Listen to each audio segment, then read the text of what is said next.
Praise the Lord. கர்த்தருடைய பரிசுத்த நாமம் மகிமைப்படுவதாக. பரிசுத்த மார்க் எழுதின சுவிசேஷ புத்தகம் 1 அதிகாரம் 41வது வசனம். இயேசு மனதுருகி கையை நீட்டி அவனை தொட்டு, எனக்கு சித்தம் உண்டு, சுத்தமாகு என்றார்.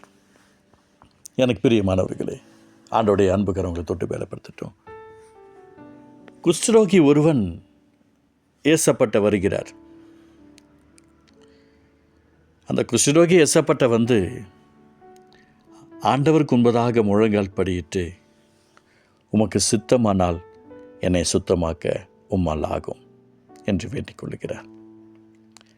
ஏசப்பட்ட வந்து முழங்கால் படியிட்டு, இரட்சகட்ட வந்து முழங்கால் படியிட்டு, உமக்கு சித்தமானால் என்னை சுத்தமாக்க உம்மால் ஆகும். அந்த வேண்டுதல் எவ்வளோ பெரிய அழகான வேண்டுதல்.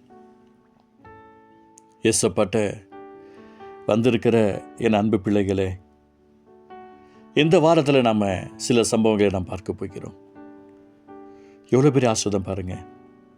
நம்ம ஏசப்பட்ட வரணும், இரட்சகட்ட வரணும், அவருடைய கிருபைக்காக வரணும், அவருடைய தயவுக்காக வரணும், அவருடைய அன்புக்காக வரணும். அதே போல் தனிப்பட்ட விதத்தில் யாருக்கெல்லாம் பலவீனத்தோடும் சுகவீனத்தோடும் இருக்கிறீங்களோ அவங்களுக்கு கர்த்தர் அற்புதம் செய்ய பிரியமாக இருக்கிறார். சொல்கிறார் பாருங்க. குஷ்டரோகி ஒருவன் ஏசப்பட்ட வந்து என்ன சொல்கிறார் பாருங்க. அவர் முன்பாக முழங்கால் படியிடுறார். அப்பா, உமக்கு சித்தமானா என்னை சுத்தமாக்க உம்மால் ஆகும் என்று வேண்டிக் கொள்கிறார். அந்த வார்த்தை ஏசப்படும் இருதயத்தை உடைச்சிச்சு. ஆண்டோடைய இருதயம் சுக்குநராக உடைஞ்சு போச்சு. அந்த குஷ்டரோகிக்காக மாத்திரமல்ல, பலவிதமான கவலையோடும், பலவிதமான வேதனையோடும், துன்பத்தோடும், துயரத்தோடும் எத்தனை நாள் தான் நாம் சுமந்து கொண்டு இருக்க வேண்டும்? கொஞ்சம் ஆண்டவர் சமூகத்தில் வாங்க, அவருடைய சமூகத்தில் வந்து உட்காருங்க. உங்களால் முடிஞ்சால் முழங்கால் படியிடுங்க, அவர்கிட்ட உட்காருங்க. அப்போ நீங்கள் போதும் ஆண்டவரே, எனக்கு இந்த விஷயத்தில் ஒரு அற்புதம் செய்யுங்கப்பா, அதிசயம் செய்யுங்கப்பா என்று மன்றாடுங்க. அவருடைய அளவற்ற கிருபையினால் உங்களுடைய வாழ்க்கையை மாற்ற ஒப்பு கொடுங்க. உமக்கு சித்தமானது என் வாழ்க்கையில் செய்யுங்கப்பா என்று சொல்லி உங்களை அர்ப்பணிங்க, வேண்டுங்க. அந்த குஷ்டரோகிக்கு மனதுருக்கம் பாராட்டினாரே, நமக்கு பாராட்டாமல் இருப்பாரா? மனதுருகுவார். அவர் கையை அப்படியே வச்சிருப்பார் நினைக்கிறீங்களா? அவர் கையை நீட்டுவார்.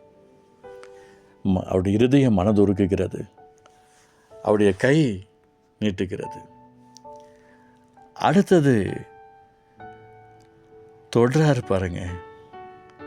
அவனை தொட்ட உடனே எனக்கு சித்தம் உண்டு, சுத்தமாக என்றார். தொட்ட உடனே வார்த்தை வெளிப்படுகிறது. நான் உங்களுக்கு சொல்கிறேன், ஒருவேளை கடனோ வியாதியோ பிரச்சனையோ போராட்டமோ மனதுருகிற தெய்வம், அந்த தெய்வத்துக்கு முன்பதாக முழங்கால் படியிடுங்க. அந்த அபிஷேகத்துக்கு நேராக முழங்கால் படியிடுங்க. அந்த வல்லமைக்கு நேராக முழங்கால் படியிடுங்க. அவர் மனதுருக்குவார், கையை நீட்டுவார், அவர் தொடுவார், அவர் பேசுவார். எனக்கு சித்தம் உண்டு, சுத்தமாக என்று சொல்லுவார்.